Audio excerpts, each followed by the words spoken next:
Welcome, everyone, and thank you so much for joining us this evening. My name is Natalie Hudson, and I'm the principal of the Australian Meditation and Holistic Counselling College. Whether you're one of our students, graduates, practitioners, or you're joining us for the very first time, I'd like to extend a very warm welcome. It is really wonderful to have you here.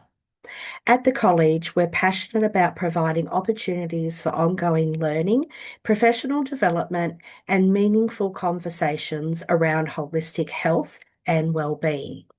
One of the ways we do this is through our guest speaker series, where we invite experienced practitioners to share their knowledge, insights, and lived experience with our community. Tonight, we're delighted to be joined by Sarah Frustié, who will be introducing us to the fascinating world of ecotherapy. Sarah is passionate about helping people reconnect with the healing power of nature and has a deep appreciation for the positive impact the natural environment can have on our mental, emotional, and physical well-being. Through her work, she encourages people to slow down, become more present, and rediscover the restorative relationship we can have with the natural world. Ecotherapy is an area that is receiving increasing recognition for its ability to support stress reduction, resilience, emotional well-being, and overall health, making tonight's presentation particularly relevant for practitioners, students, and anyone with an interest in holistic well-being. Sarah has generously given her time to be with us this evening, and we're incredibly grateful for her willingness to share her knowledge and her experience. So, what I do is I invite you to sit back, relax, and enjoy this evening's presentation. And if you have any questions or comments, please feel free to write them in the comments section of this video. Welcome, and thank you very much. Okay, thank you, Thank you, Natalie. Sarah. Thank you so much for having me today. I am Sarah, and today I will be presenting and talking about what is ecotherapy in theory and in practice. But before we get started, I would like to acknowledge the country. So if you would like just to place a hand on your heart space or just close your eyes. And just for us to take this moment to acknowledge the beautiful country we are joining the online space from today. So I do work in the Adelaide Hills. So I acknowledge the Peramang and Kaurna peoples as the traditional custodians of this land, where we breathe, live, and reflect. And I mostly work in the Kaipo forest, which is a beautiful forest in the Adelaide Hills. And I honor Aboriginal people's deep and unbroken connection to country, to the forests, flowing waters, skies, and all living beings. We pay our respects to elders past, present, and emerging, and recognize the wisdom, stories, and spirits that continue to flow through these special places. And I want to give thanks for their ongoing care for these lands. And this is a reminder to walk gently and listen deeply. And I also want to acknowledge the diversity of cultures in Australia and also the richness and uniqueness of each culture on Earth. So I am Sarah. I am an ecotherapist, holistic counselor, and I practice mostly in the forest. So I do outdoor counseling. I work in Australia in the Adelaide Hills on Peramang and Kaurna lands, and I also work in France, the country I come from. I support people from all walks of life, especially those working in caring professions, such as teachers, support workers, nurses, midwives, general practitioners. And I work alongside them to navigate burnout and to help them to release chronic stress and anxiety. And my goal for them is to slow down and reconnect with themselves thanks to the natural world. So I offer outdoor counseling, nature-based practices, forest bathing, which I'm going to talk about later, and some nature retreats. And I also include meditation, guided meditation in the retreats I offer. And I deeply believe in the healing benefits of nature. I blend mindfulness, ecopsychology. I am a trauma-informed and whole person counselor, and I'm trying to create safe and sacred experiences. And 2 years ago, I created Sarah Frustié Therapy, my counseling business, and every session is an invitation to pause, notice, breathe, and connecting with the self and nature. So today we will explain ecopsychology. So where does it come from? And give some definitions. I will also define what ecotherapy is. We will go over some different types of nature-based therapy, the benefits of ecotherapy, and as Natalie said earlier, we will have some time for discussions, some questions, and some sharing. But before I go through some theory, I would like to guide you through a little experiment. So if you feel safe to do so, is it okay if you can close your eyes for a few minutes? And just sit comfortably and just close your eyes. And I would like you to imagine that you are in New South Wales, in Sydney, in the CBD of Sydney. She dropped out. I'm back. I'm so You're sorry. back. All good. Don't know what happened then. Can I keep going? Is it okay? Yeah, keep going. I'm still recording, so that's okay. I'm really, really sorry about that. I don't know what happened. It's all good. um, Technology. It's So I invite you to gently close your eyes if you feel safe and comfortable to do so. Imagine, and you can imagine that you are in Sydney, in the CBD, on George Street, a very, very busy street, and it's Monday morning. It's raining. It's 7:54 a.m. and you are trying to get to work. Your mind is busy. You are not in a really good mood. It's raining outside and the street is really, really busy. You're walking, your phone is in one hand, and your large takeaway coffee is on the other hand. You're trying to cross the street to reach your office. It's very busy. And you're struggling. People are everywhere. Your mind is getting busy. Your body is getting stressed. And the busyness of the world and the city suddenly comes to you. The crowd of the people, their phones ringing, all the city noises, the ambulance, the police.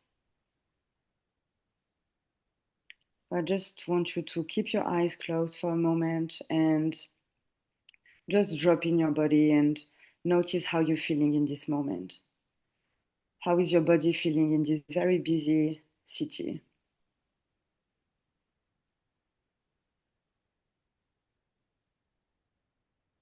And you can maybe name 2 or 3 feelings in your head. Stressed.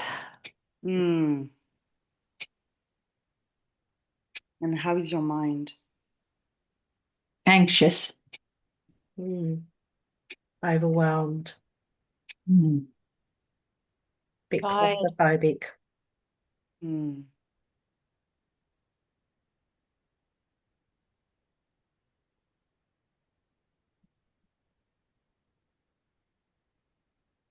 And I will gently invite you to leave this city. Goodbye, Sydney. And when you're ready, you can gently open your eyes. Is everyone feeling okay? Yeah? Yes. We're just going to take a deep breath just to properly say goodbye to Sydney. Just a deep breath together.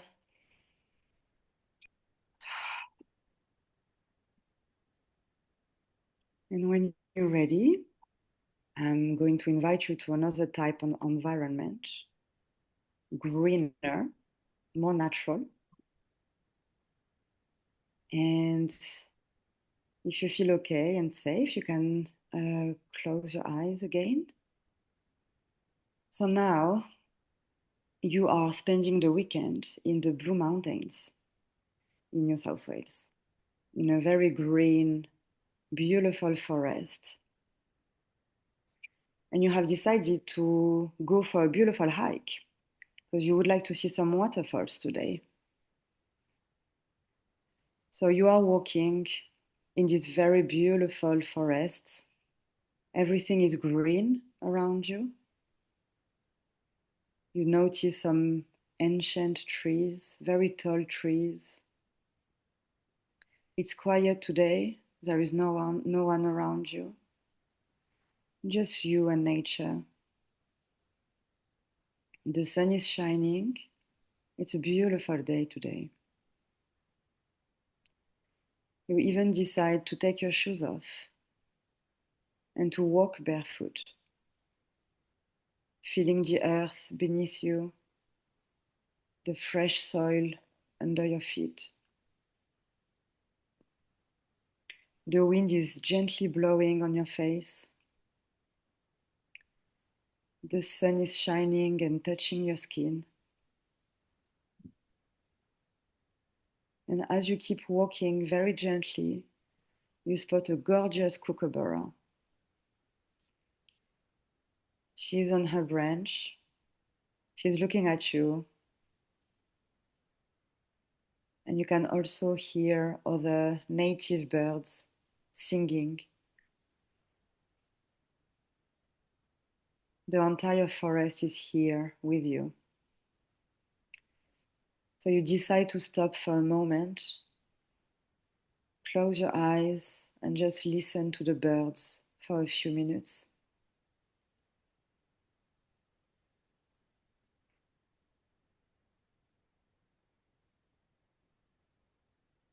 And I now wonder, how are you feeling right now? What is happening in your body? I feel much calmer. Mm. I can feel the coolness of the forest. Mm. Very peaceful.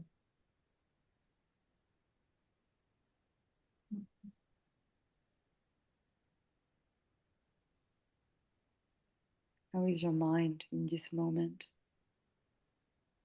Relaxed. Mm.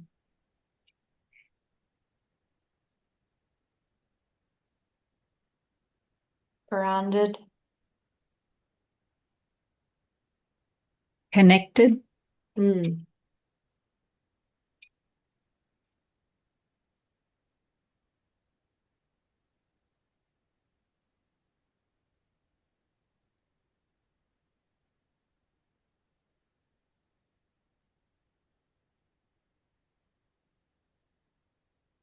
So when you're ready, I invite you to just take a deep breath in your own time and slowly coming back to the space, opening your eyes.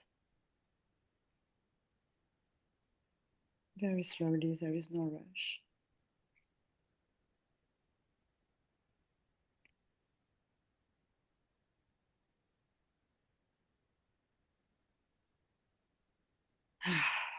That was lovely, Sarah. How is everyone feeling right now? Peaceful. Mm. It's Refreshed. beautiful. Lindsay, how are you feeling? Yeah, connected. Gorgeous. Is it okay if I go to the next slide for some theory? Yeah, go for it. Beautiful. So now, what is ecopsychology? So, First of all, the first person officially who defined ecopsychology was Theodore Roszak, and he defined ecopsychology in his book called The Voice of the Earth that he published in 1992, so only 34 years ago. So he defined ecopsychology as the study of the relationship between environmental destruction and the mental health of human beings. It assumes that human psychology has been profoundly shaped by our relationship to the environment, and that many of our psychological problems are directly related to the ways in which we have become disconnected from the natural world. So his research studied the relationship between human beings and non-humans, or what we call the more than human intelligence, which is nature. So ecopsychology recognizes the physical and mental connections we share with the planet. So ecopsychology, ecotherapy. So eco means home. It comes from the Greek oikos. So any terms or any words you can hear with the, which starts with eco, is about, for me, a coming home. It's a remembering of where we come from, where we belong, a remembering of our true nature, our true essence, and also remembering that us, human, we are nature. We are part of it and we are nature, and this is where we belong. So yeah, eco means home.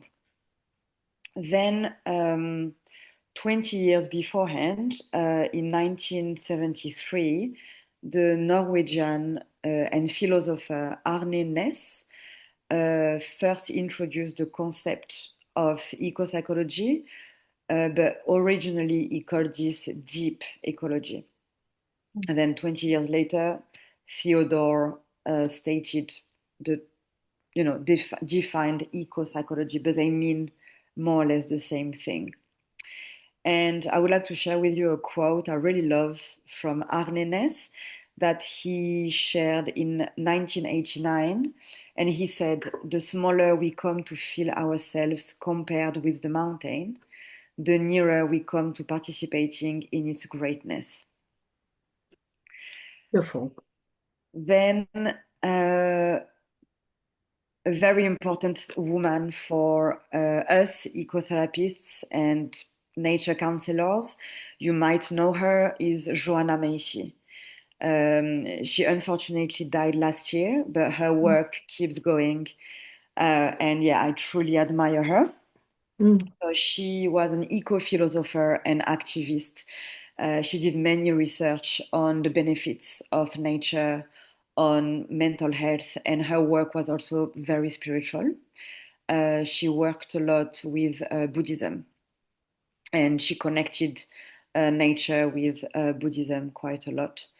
So Joanna Macy highlighted the complex but powerful connections between us and nature. And she wrote, many books. And one of my favorite quotes from her is, "The heart that breaks open can contain the whole universe." And she said this because she did a lot of work around grief and what we call eco grief. So what do we feel for the planet, and climate change, and it might be overwhelming and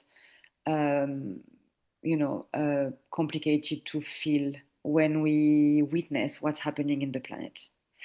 And Joanna is most famous for her lifelong work called The Work That Reconnects.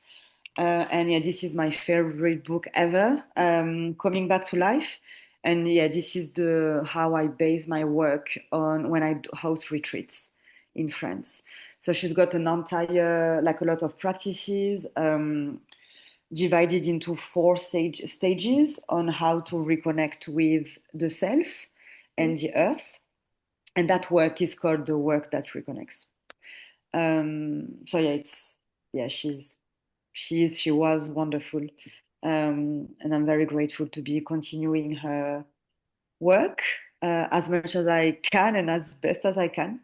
But yeah, to summarize, ecopsychology is a combination of psychology and ecology. Ecopsychology acknowledges that our mental health and holistic health is deeply connected to the health and the state of the planet. So ecotherapy is connected to indigenous wisdom. For instance, like we acknowledge the land, and we think that the land is alive, that everything is alive, absolutely everything, even my computer, and that everything is interconnected, and that the more than human intelligence, so nature, is a deep source of learning and wisdom.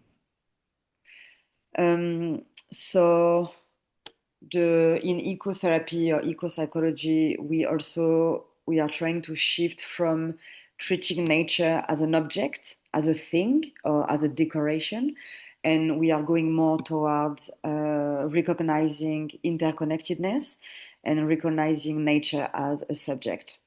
That she is alive, the earth is fully alive, and we know this now.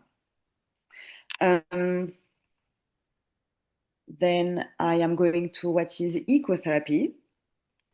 So very simply, ecopsychology is the theory and ecotherapy is the practice of ecopsychology. So what I do with clients is I practice ecopsychology with them on country. So ecotherapy or ecopsychotherapy, this is not new. We have been doing this for thousands of years. Our ancestors, First Nation people, our grandparents, people who are connected to the land and nature, the trees, the skies, have been doing this for thousands of years. However, the term ecopsychology, as I said, is only 30 years old. So why ecotherapy is very important now, more than ever? Why this is important to practice this connection with the land now? So as you must know that the world is a bit crazy at the moment, and it has been crazy for like hundreds of years, but especially in the last 100 years. So in our modern societies, we are realizing that the state of the earth is also the state of our mental health, or how our body feels, and it's not really comfortable. It's quite painful sometimes. So that's why ecotherapy is a great way to work around grief, around what we call eco-anxiety. For instance, where we are going in the future can bring so much anxiety and overwhelm. Climate change, as I said, and is it the end of the world, or this kind of discussion can be very overwhelming for some people. And also eco-psychotherapists or people like me, we do believe that the way we treat the earth is also the way we treat each other. So ecotherapy could be a good way to bring more kindness and more softness to the self, to the earth, and to others. So we are not here to blame or shame anyone. We're just here to bring more awareness and more consciousness to the state of the earth and the way we treat each other. So we are ultra connected with phones, computers. We know, however, we are so disconnected from each other, our bodies, our feelings, the earth. So I do think ecotherapy, it's an invitation to reconnect Yeah. to the self on a more natural and more simple way. Um, so yeah, I don't think we were meant to be living in fast-paced societies. It's so stressful, it's not natural. So I feel like ecotherapy is really needed to remind us that we are human beings and we are not human doings. Mm. So just a reminder to be a bit more. Mm. Um, Ecotherapy guides us in slowing down, gently rebuilding our relationship with the earth, for offering a sense of self and deepening our relationship with the community. It's a very community-based type of psychotherapy, and also a sense of belonging. We do belong here. We have the right to experience the earth. You know, this is a birthright to be able to enjoy the planet and enjoy the land. So how do we do this? How do we practice ecotherapy? So there are multiple ways of practicing ecopsychology, and we call them nature-based therapies, NBTs, or what are different types of ecotherapy. So simply, there are many ways of practicing a stronger connection with the earth, but this is any nature-based practices in or with the natural environment. And the funny thing is that we can practice ecotherapy also inside. We don't have to be outside. Mm. So I used to work in aged care and in palliative care, and I just bring my plants, or some you can they do also dog therapy or horsey therapy, or just sand or rocks, some natural elements that we can bring inside, and that would be good. It could be a great way of bringing nature inside for people who cannot go outside. Mm. So everything is possible. We are very creative. We always find a way to Mm. bring nature inside. Yeah. So, um, yeah, here are some types of ecotherapy. So the first one is adventure therapy. So this is more based on challenge. So we go outside. It's very outdoorsy and based on exercise. So we move the body, we go outside, we breathe some fresh air, and we usually do this group, like in a group setting, and it's great for building resilience and for team building too. Another type of ecotherapy is animal assisted therapy. So this is to create a beautiful connection between human beings and animals. So a very famous, very popular ecotherapy is equine therapy with Mm. horses. Horses are beautiful. They really mirror our feelings. Mm. So this is great to work with them. But in Australia, they do also cat therapy. I even heard of chicken therapy. So anything, dog therapy is great. Mm. I think animals are teaching us to slow down and being in the now, being in the Mm. moment. Then the other type is care farms. So it's working with animals and plants in a farm setting. Then we have ecotherapy and art therapy. So they go very well together. So we can express ourselves, create in nature. You can paint, draw, create a beautiful mandala. I love doing this with clients. We Mm. call this land art, and you just create a beautiful mandala with natural, with rocks, leaves, sticks. It's beautiful to do, especially with the group. Yeah. Then we have forest bathing. So this is the practice of Shirin Yoku, which is a Japanese practice created in the 90s by the Japanese government. And this is what I practice in Australia once a month with my clients in a group. And we do some journaling. It's a guided meditation and also a walking meditation in the forest. And it's a very sensory practice where it's a return to our senses. Then we have gardening and horticultural therapy, and this is the act of nurturing plants, taking care of the garden, and it's excellent for mental health. Then we have green exercising. So this is the fact of, just running, walking, yoga, doing any exercise outside. Then we have nature meditation, also called guided visualization. So this is simply just meditating outside. It's fantastic.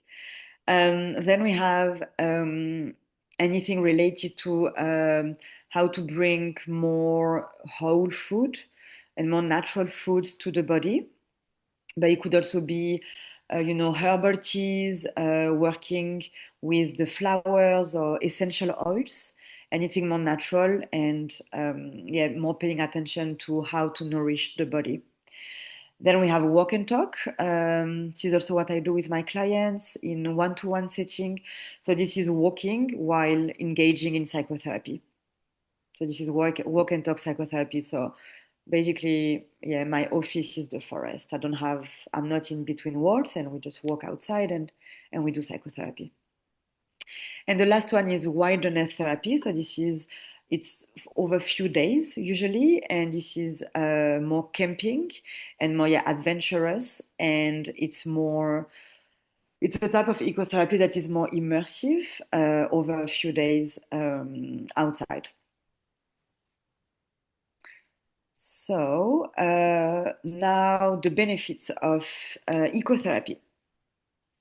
So first of all, let's talk about the physical benefits. So being in nature calms and regulates the nervous system. The body softens, and we shift from survival mode, fight and flight, into a more rest and repair mode. So the body slows, and then we can restore a sense of safety. Maybe your heart rate can drop, your breath deepens, and the body remembers what it feels like to be held by nature rather than be rushed. So we bring some slow movements.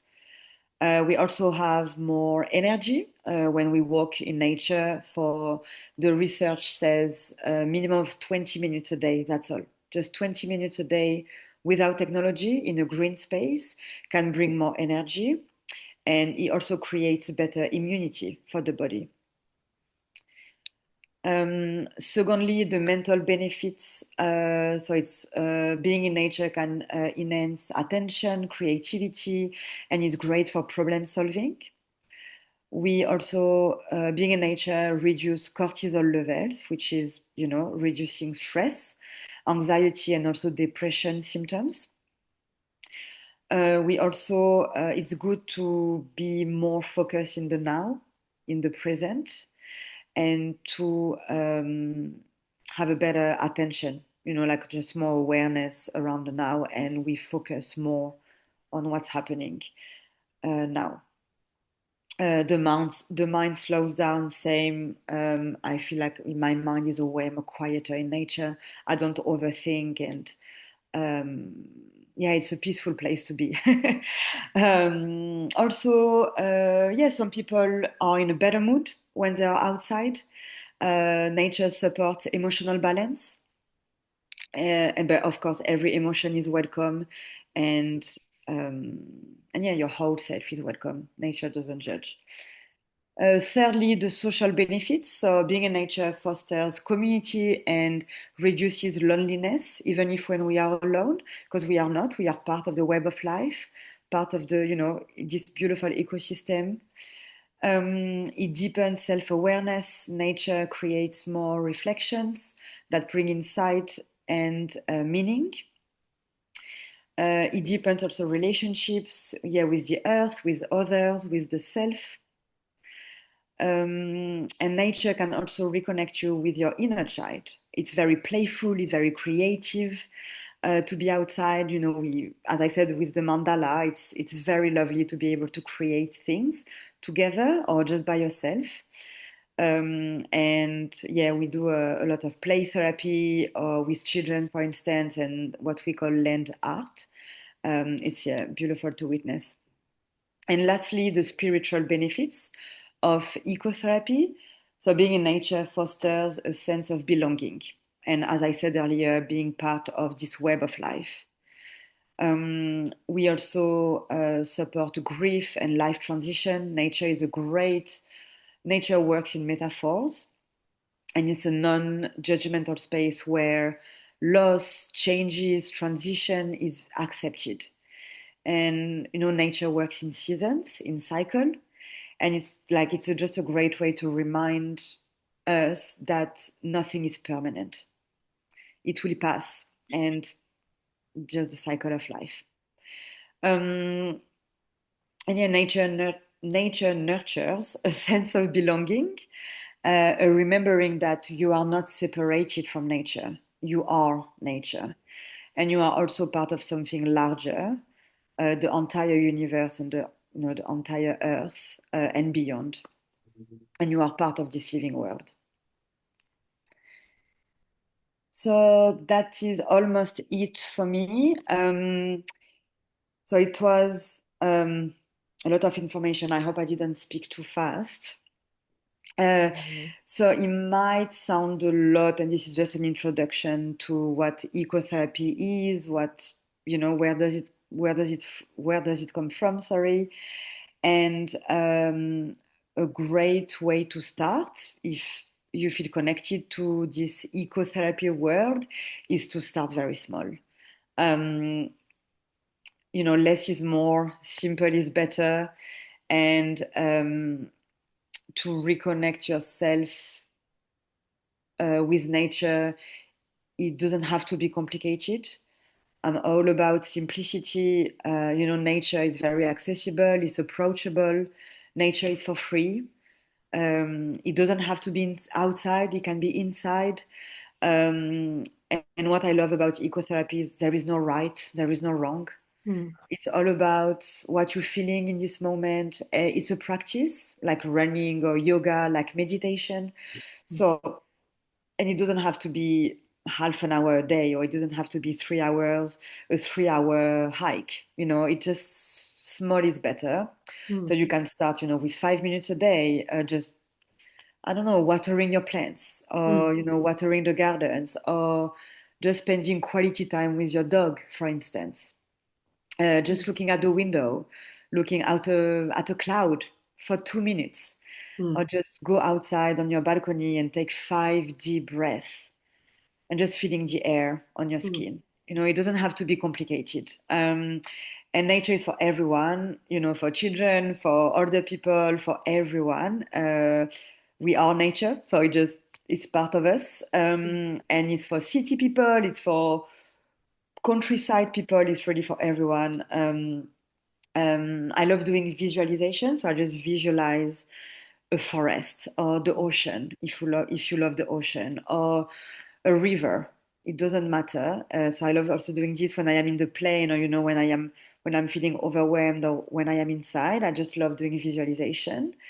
But yeah, so just a few minutes a day. Just go for a walk without earphones or without your phone.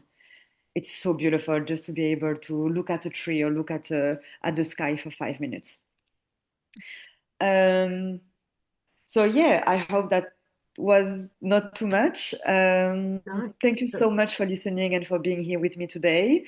Thank you so much, Natalie, for this opportunity. Oh, thank you. I just would Thank like you, to Sarah. finish with one quote from Lao Tzu, who said, "Nature does not hurry, yet everything is accomplished." So I think ecotherapy is a reminder to just be. Yep. Beautiful. So thank you, and I just leave here my social media, my website. But Natalie, I think you will be in touch this week Yes. with. Mm, Yeah, definitely. So when the recording's ready tomorrow, I will email everybody the recording and I'll include all your details in there as well. Yeah. Thank you so much, Sarah. That was really, really interesting. Has anybody got, so now we're going to open up the floor for questions.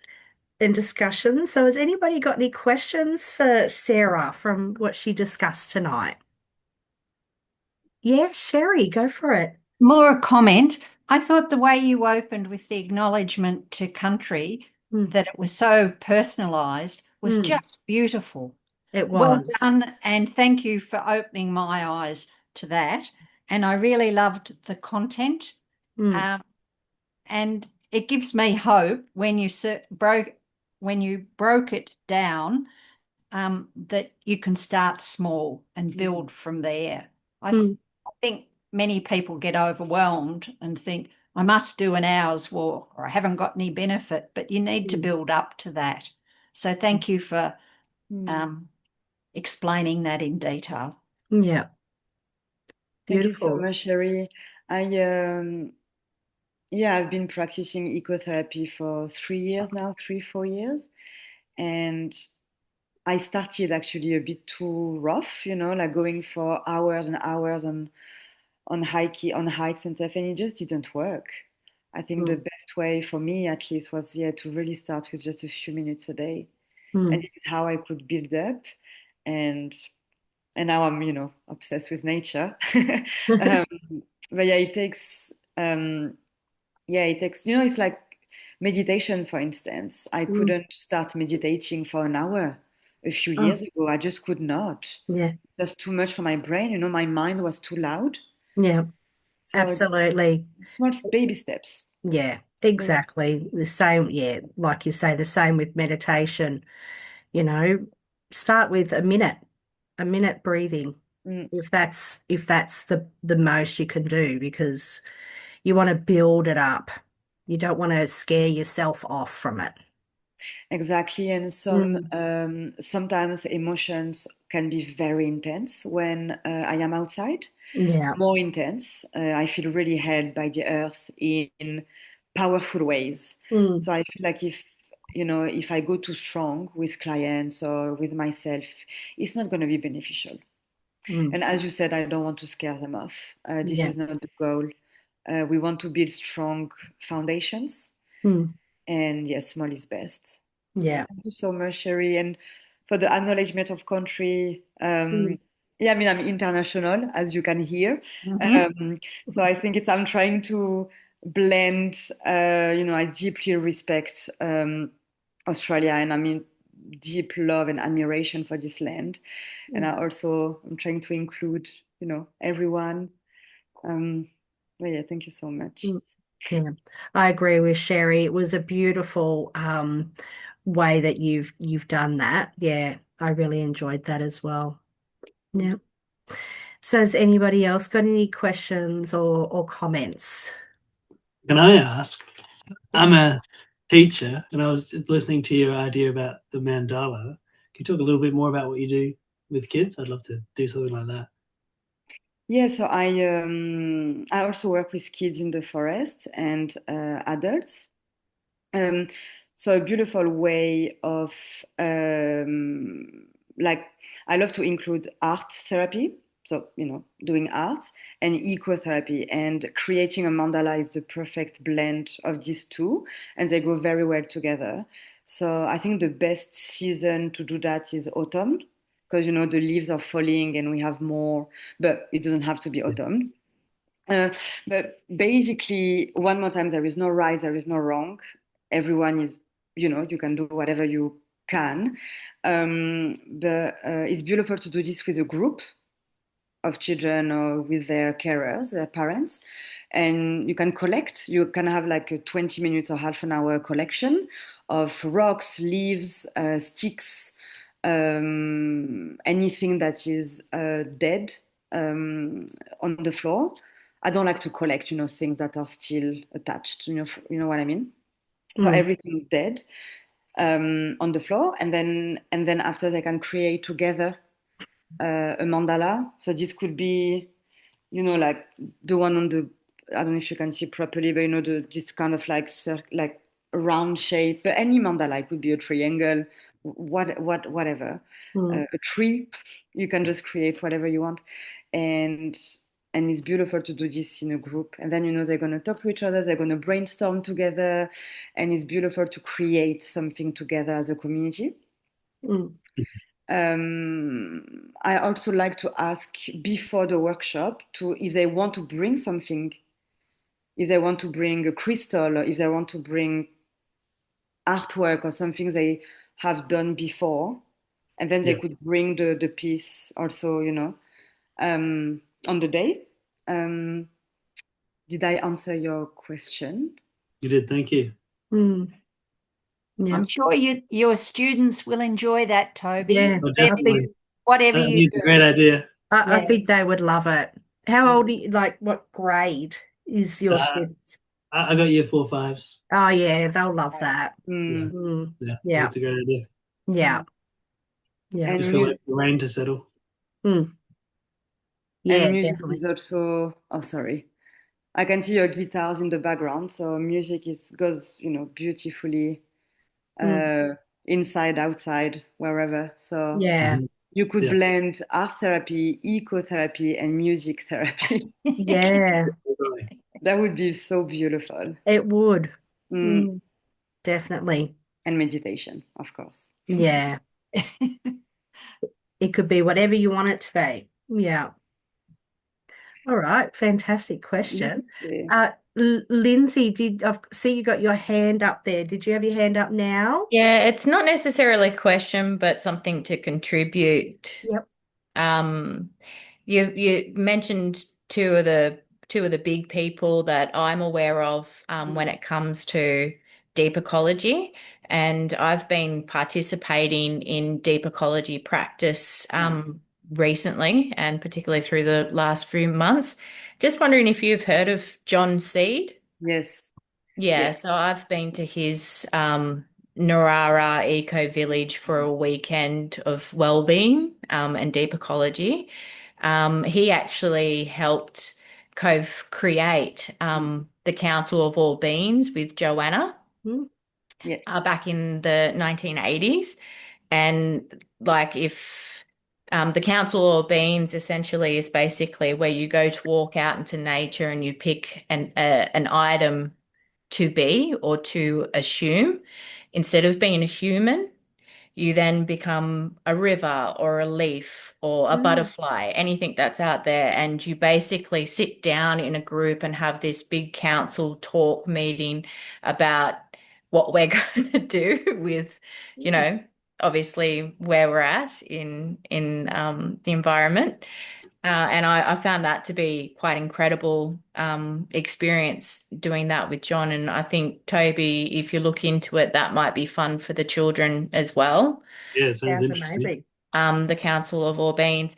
And also then there was the Truth Mandala, Yes. which we did, which was a very powerful thing. So usually with like some natural elements, so leaves, Mm. um, a rock, Yeah. a stick, an empty bowl, and then those items then represent an emotion, anger, fear, grief, or emptiness. And the ritual practice is people come in one by one, spontaneously and silently, and they hold the object and they speak their truth about whatever that they want to release, and typically it can be around environmental and how the global crisis is making them feel. And you don't comfort or help Mm-hmm. people through that process. You just once they back out of the circle, you just say, I see you or I Mm. hear you. And that's it. You Beautiful. wait for the next person to just come into the circle. And that was quite profound to do in a group. Mm. And yeah, really got me in touch with that. I also wanted to say again, I appreciate Sarah, the welcome to country. Um, I'm an environmental activist on the Mm. side, if you could call that. And I'm a part of a group called Rising Tide, predominantly in Newcastle, with um, trying to stop coal mine expansions and Mm. things like that. And one thing that really brought me into the environmental activism sphere was the theology from the indigenous people that you can't heal country until you heal yourself. You can't heal yourself until you heal country. Yeah. Mm. Sorry, so the other way around. So that went running out into the world to try and stop every tree being cut down, and our oceans being polluted and things like that. So in the next coming months, I'm lucky to be a part of Watanangu's Mala event. Watanangu is a family, particularly led by Gurindjala, and he's a man who has now lit fire and claimed his land back outside of an Adani coal mine. And the fact that he's sitting on land with fire going, they can't expand the mine then. Mm. So we're going to go celebrate 5 years of him holding his ground and his Wow, rights that's to his amazing. land, which is, quite 5 powerful to be a years. part Yeah. of. Yeah, thank you Wow. for letting me share that. No, thank you for sharing, Lindsay. Thank Yeah. you. It No, was thank you so really, much, Lindsay. This is the kind of message I need to hear, Mm. like now and then to remind that, yeah, we are not alone doing this work. Mm. And because we are many, many, many people, and the more we are, the stronger we are. And Mm. I do, yeah, sorry, I didn't mention John Seed, but yeah, I really do know him. And I Mm. would love to participate to one of his workshops one day. Mm. Oh, they're absolutely fantastic. I know, I hear Gentleman, so much about he him. can recite poetry, and I mean off the top of, like, not off the top of it, but recite it without written prompts or anything like that. And I mean Mm. poems after poems after poems. He's a brilliant man, and Mm. bringing that sort of deep ecology and eco psychology practice and grassroots movements to Australia. Yeah. Mm. Yeah, he's Yeah. very connected to the forest, the Hmm. rainforest, and that's how he started. Mm. Mm. Yeah, the forest talked to him. But yeah, the Truth Mandala, I facilitated this workshop last month when in France during my retreat. It's a very powerful practice, which I highly recommend. Yeah. Yeah. We also call them the grief circle. Mm. But yeah, thank you so much, Lindsay. Yeah. Thank you. Thank you, You're Lindsay. welcome. Thank you. Mona, I see your hand up there.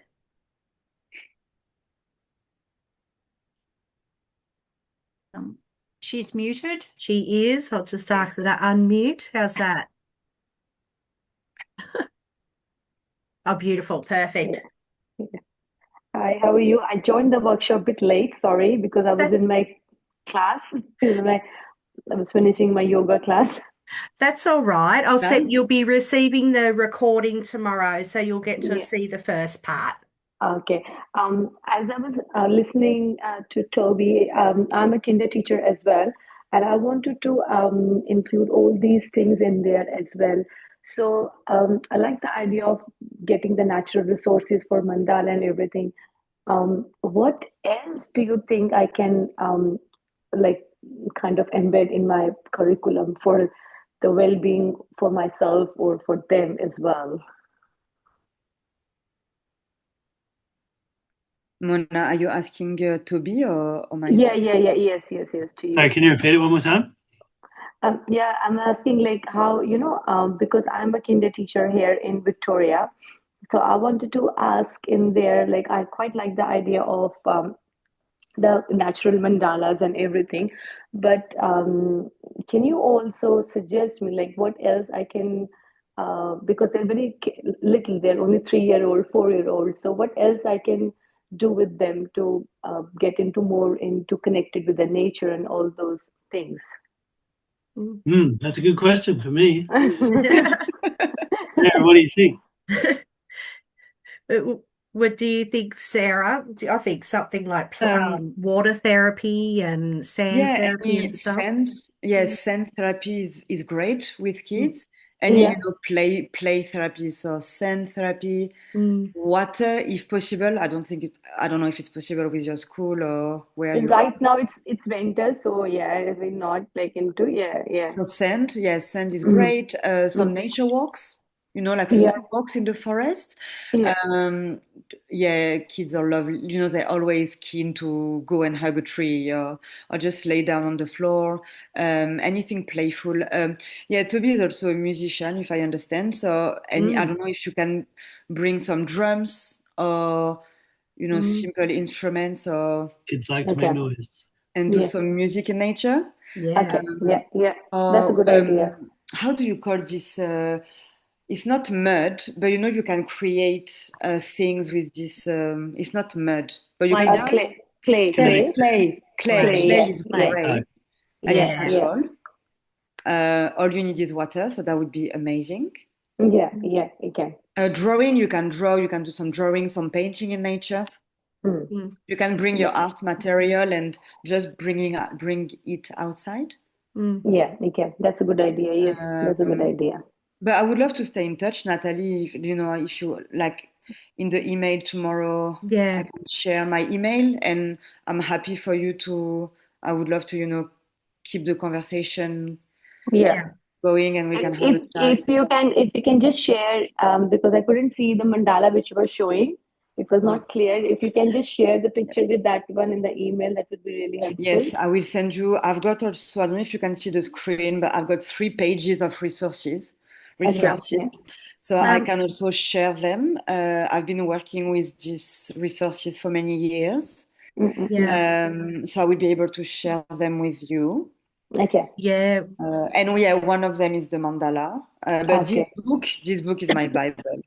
Would you So Okay. be you able to can't see pop them anything, but into a Word document, Sarah? yes, And I'll be able to send that with the email Okay. Yeah. yes, let's do tomorrow. this. Yeah. Thank So you. Thank you very great, much. yeah, Mm, great resources from mostly from Australia and America, and yeah, Okay. I can share them mm, with you.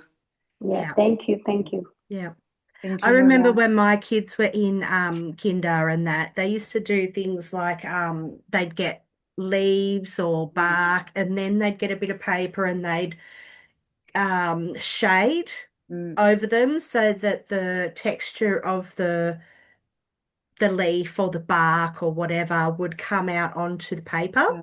yeah, Yeah. Yeah. Yeah, that was always fun. That's a You good idea. Yeah. Yeah. you Yeah, spoke my mind there, Natalie. yeah, I was about to mention that. Yeah, where yeah, you rub a crayon over the top of a paper on a surface and it transfers this like what's underneath. Yeah. yeah, Okay. yeah. And they do it with bark and leaves and pebbles and things like something that had texture that would yeah. show through with the rubbings. I can't Yeah. remember what they would call it, but yeah, like a rubbing.